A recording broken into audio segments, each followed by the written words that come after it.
Miércoles Millennial.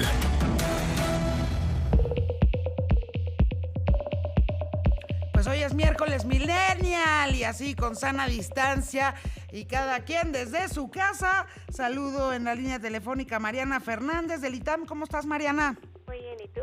Muy bien, muchas gracias. Saúl Martínez de la UNAM. ¿Cómo estás? Buenas noches.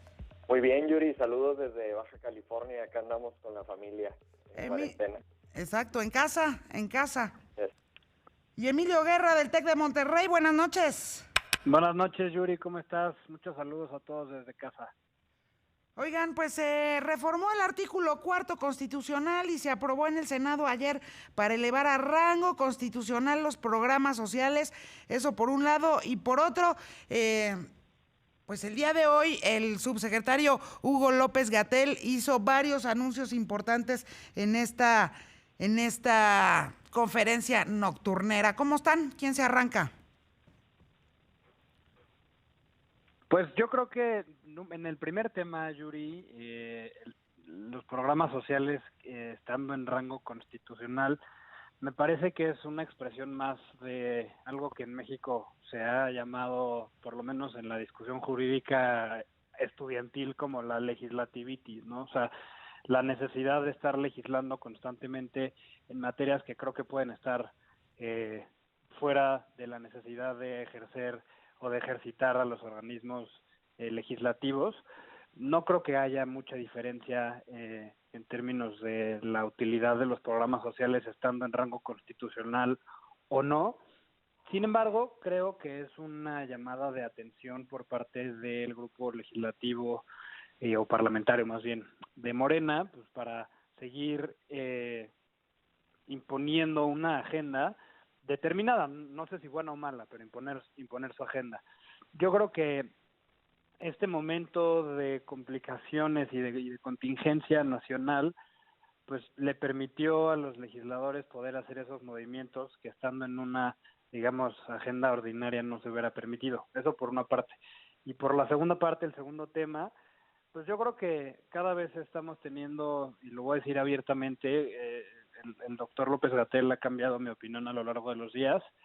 Creo que se ha tomado una buena decisión que los trabajadores del gobierno federal trabajen desde su casa y se suspendan algunas de las actividades. Sin embargo, no voy a dejar de decir tampoco que, y con esto concluyo, me parece que estas medidas de suspensión pues también están llamando un poco a la reflexión de nuevas formas de interactuar. Creo que vamos a darnos cuenta que sí se pueden hacer más cosas estando desde casa y, pues bueno, todo este tipo de cosas que creo que será mejor platicarlo más adelante. Pero creo que pues es una buena noticia para mí esto último, Yuri. Yo también voy en el mismo sentido que Emilio en cuanto al primer tema. Creo que para eso están las leyes secundarias. El legislador mexicano ha abusado de querer implementar en la Constitución cosas que no deberían de estar ahí. El artículo 4 es el ejemplo vivo. Ahí está la salud, está el interés superior del menor, está el derecho al agua, están muchísimos temas que no encuadran en otros artículos y los meten al artículo 4. A mí me preocupa que se utilicen a estos programas sociales como un eje para el clientelismo electoral. Hemos visto que esos programas se han utilizado a lo largo de la historia y este gobierno no es la excepción. Entonces yo creo que se tiene que tomar con mucho cuidado esta reforma y no lo podemos ver como una victoria porque se puede tergiversar. En cuanto al COVID-19 que estamos viviendo en estos momentos, esta pandemia, creo que en nuestras vidas, sin duda lo platicábamos, cómo iba a ser o cómo va a ser en nuestra vida después del COVID. Yo creo que sí es un parteaguas, con tan solo unos días encerrados en nuestras casas, los que podemos hacerlo, nos hemos dado cuenta de lo vulnerable que somos frente al entorno que nos rodea, la desigualdad en la que vivimos, donde unos sí podemos hacer la cuarentena y muchos otros tienen que salir a la calle a trabajar con el miedo al contagio, sí, pero sabiendo que si no se presentan a trabajar no van a comer ni ellos ni sus familias. Creo que también nos ha enseñado el COVID-19 quiénes son líderes y quiénes no. Mientras los gobernantes del mundo han anunciado diversos tipos de medidas sanitarias desde la fase 1 de esta pandemia, el presidente se encargaba de incentivar que la gente saliera a las calles para reactivar la economía, contradecía las indicaciones del subsecretario López-Gatell, de la misma Organización Mundial de la Salud. Entonces, yo creo que se tienen que tomar cartas en el asunto. También me preocupa muchísimo que no tenemos un plan de contingencia para hacer frente a la crisis económica que se viene. Veía las mañaneras y primero el presidente López Obrador declaró que confiaba en que el presidente Trump iba a resolver el asunto. Luego hablaba por cierto, te interrumpo un segundito, ahora que tocas ese punto, mi querido Saúl, porque hace unos momentitos el presidente Andrés Manuel López Obrador informó que mañana, les voy a leer el tuit como lo redactó, puso que la mañanera iniciará a las 8 de la mañana porque va a participar de las 6 a las 7:30 en la cumbre virtual de líderes del G20. El tema será evidentemente coronavirus y alternativas. Qué bueno, lo aplaudo. El presidente que pues nunca le gusta ir a estos encuentros de líderes globales y siempre ha mandado, y además pues con una representación dignísima encabezada por nuestro canciller Marcelo Ebrard, pero él nunca se presenta. Mañana sí estará haciendo presencia en esta cumbre virtual con los líderes del G20, lo aplaudo. Ahora sí regreso contigo, Saúl. Sí, gracias, Yuri. Por algo se empieza. Yo también lo celebro muchísimo, pero no hay duda que como sociedad vamos a tener que replantear nuestro estilo de vida. El mismo subsecretario López-Gatell decía que va a tener efectos esta pandemia hasta octubre y en agosto vamos a llegar al punto más alto de contagios. Entonces vamos a tener que adaptarnos a vivir con la amenaza de este virus, cambiar nuestros hábitos, reforzar nuestra higiene personal. Y en el ámbito gubernamental yo creo que se va a tener que replantear la estrategia totalmente para apoyar a las familias afectadas. Y yo sí podría decir que... Pero apúrale porque ya te llevaste todo el bloque, Saúl, y falta Mariana. Sí, no. Para concluir, la prioridad son las familias afectadas y se deben de cancelar, yo creo, proyectos como el Tren Maya o la refinería de Dos Bocas. No puede estar el presidente obstinado a realizar estos proyectos con una pandemia en nuestras espaldas. Mariana, voy contigo. Sí, bueno, del primer tema yo considero, igual que mis compañeros, que el hecho de que estén a nivel constitucional no garantiza que se vayan a cumplir en su totalidad. A mí me parece ya súper innecesario que se siga legislando cosas que finalmente, igual que como ellos opinaban, se pueden hacer como leyes secundarias para intentar que sean más eficaces que si se intenta de un nivel constitucional, ¿no? Y más para intentar como plantear, o sea, que esto sea como el eje del gobierno de AMLO, diciendo que él sí logró una mejor equidad social, elevando pues estos programas a nivel constitucional. Y en cuanto al coronavirus, pues yo creo que lo que viene anunciando el gobierno hoy es un poco ya tardío. Yo creo que más bien se está poniendo al corriente con todo lo que los demás estados han estado haciendo ya desde la semana pasada.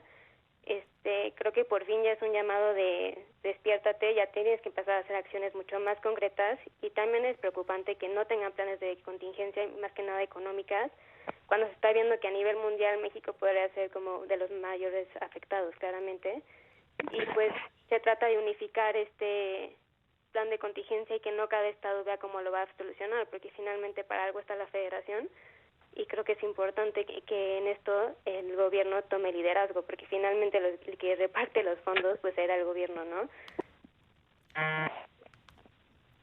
Yo creo que en materia, digamos, técnica, en cuanto a lo que se está haciendo en el gabinete de contención para el COVID-19, causado por el subsecretario, lo están haciendo bien.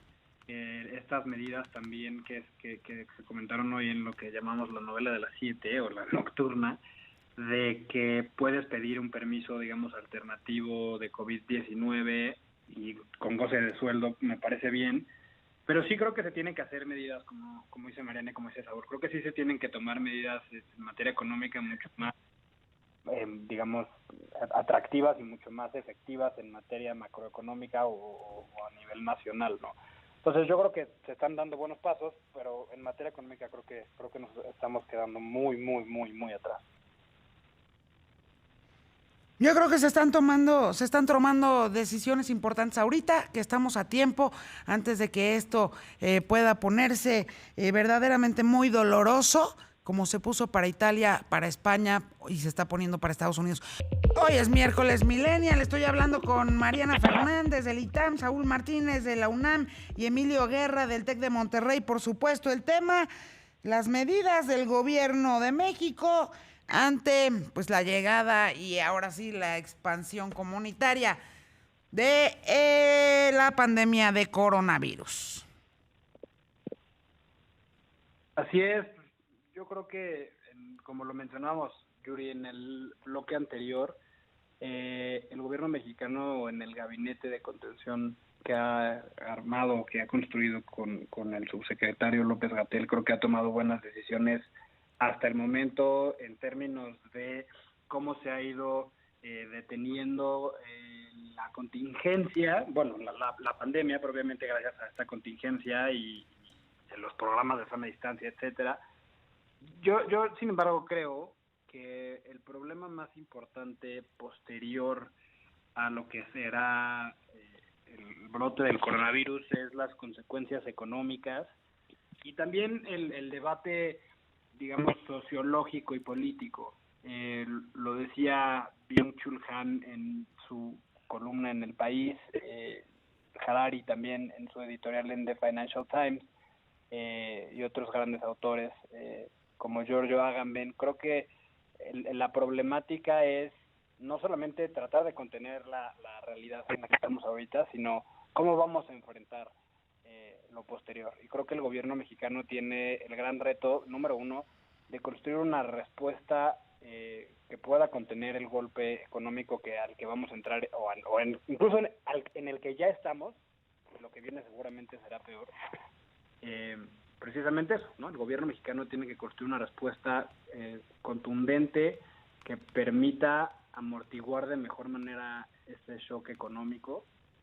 Y creo que nosotros desde casa o en esta pausa, pues nos permite hacer un análisis o una reflexión mucho más grande justamente de eso, ¿no? De cómo podemos construir un sistema económico que no dependa tanto de un consumo como lo tenemos ahora, ¿no? O cómo podemos ahorrar insumos, por ejemplo, trabajando desde casa. O sea, yo creo que una muy buena discusión es hacia dónde va a ir la sociedad en general, la población en general después del coronavirus, porque yo creo que de forma implacable ningún otro movimiento ideológico ha logrado pues replantearnos cómo vamos a funcionar después de esto, ¿no? Entonces yo creo que esa sería una muy buena discusión y creo que los distintos gobiernos, y el que nos toca en México, pues, tiene que estar a la altura de esas expectativas, ¿no?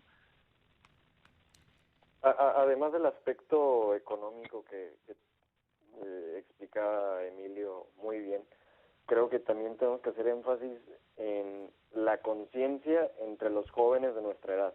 Tú nos decías hace unos días, Yuri, de que tenemos que hacer campañas, tenemos que visualizar que podemos ser portadores del virus asintomáticos y tal vez a nosotros no nos va a afectar de la misma medida que a las personas con enfermedades crónicas, a los adultos mayores. A mí, en una experiencia personal, creo que sí me ha dado muchísimo coraje ver a amigos conocidos que esta situación la toman como vacaciones en vez de crear conciencia. Creo que está en nuestras manos no ser Italia, no ser España. Claro que tiene que ver muchísimo cómo el gobierno y la Secretaría de Salud manejen esta situación en nuestro país, pero la sociedad, los que sí podemos quedarnos en nuestras casas, que estamos haciendo home office, tenemos que poner de nuestra parte y ser un ejemplo para que no lamentemos el día de mañana las consecuencias de nuestros actos presentes. Mariana. Bueno, sí, yo la verdad es que no concuerdo tanto Emilio en el caso de trabajar desde casa, porque siendo sinceros es una realidad que solo un muy bajo porcentaje de mexicanos tienen acceso a hacerlo por el tipo de trabajo que tienen. La mayoría sigue siendo de que tienen que ir diario a las calles a hacerlo. Entonces la verdad es que yo creo que en cuestiones de sociedad, después de la pandemia vamos a ver, yo creo que regresar a una sociedad como la que teníamos antes, pero afectada económicamente de una manera muy grave, principalmente como lo que decíamos antes de que el gobierno no tiene ningún plan económico, ningún plan de contingencia en qué va a pasar ahorita y mucho menos qué va a pasar después. Ahorita el secretario Herrera tiene un gran trabajo por delante en planear cómo impulsar una economía que nada más no pinta a crecer, y mucho menos cuando se planea luego la cancelación de inversiones del sector privado que finalmente a veces llega a rescatarnos, ¿no? Entonces yo creo que yo creo que el peor panorama ahorita es el económico y ya de ahí se va a ir moviendo lo social. Y bueno, sí, concuerdo en que ahorita desde casa tenemos que ser mucho más conscientes y ver desde qué punto podemos ir aportando, pero a largo plazo creo que nadie sabe realmente qué va a hacer, y si el gobierno no tiene una idea clara de cómo guiarnos, mucho menos la sociedad civil. Concuerdo con Mariana, pero a lo que me refería no era a la sociedad en general, a la sociedad laboral que, como dije al principio, sí tiene que salir a trabajar.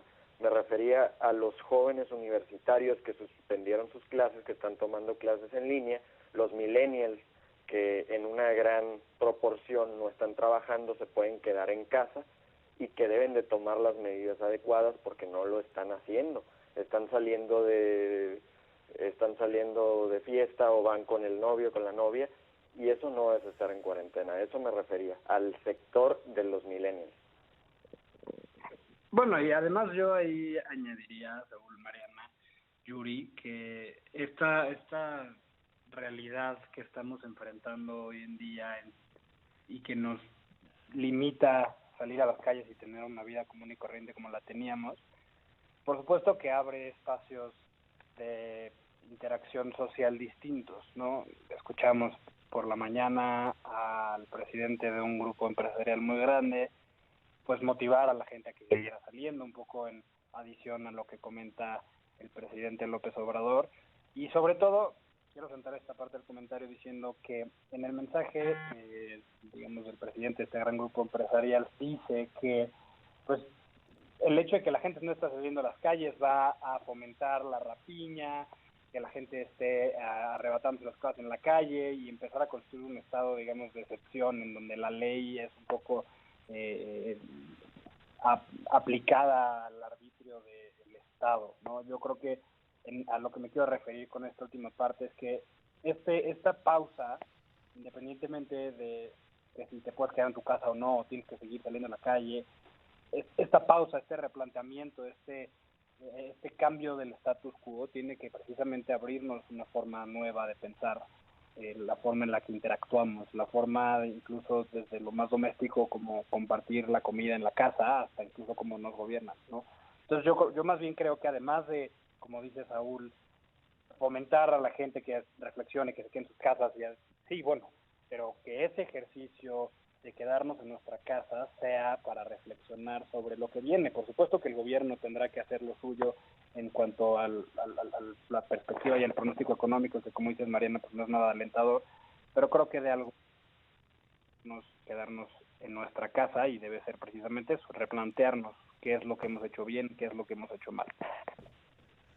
A ver, y el tema es, porque por supuesto que ojalá lo maneje el gobierno de México de la mano, por supuesto, no solo del empresariado, sino también de la sociedad civil, que creo que desde muy temprano fuimos los primeros, ¿no?, en decir, híjole, pues para evitar que nos pase lo que pasó tan lamentablemente del otro lado del charco, del otro lado del océano, es decir, lo que ha pasado en Europa, pues hay que empezar a tomar medidas desde ahorita.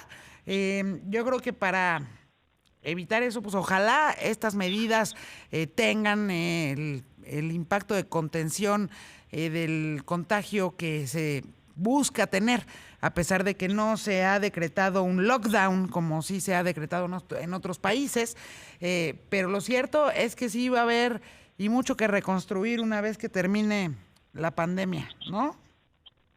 Así es, y justamente creo que el mensaje ahorita es movernos lo menos posible, no salir de casa y no movernos para nada, lo menos que se pueda.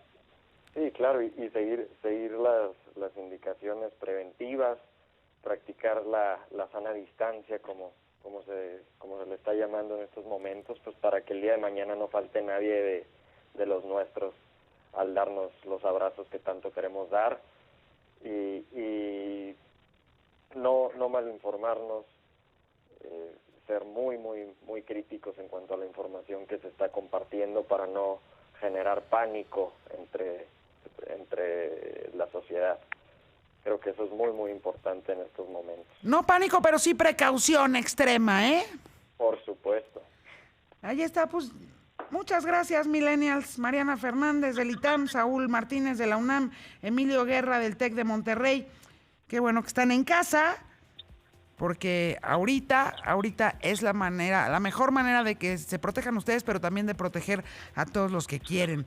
Porque, en efecto, a diferencia de lo que dice el barboso gobernador de Puebla, Miguel Barbosa, este virus nos puede agarrar a todos. Y la única manera de contenerlo es movernos lo menos posible.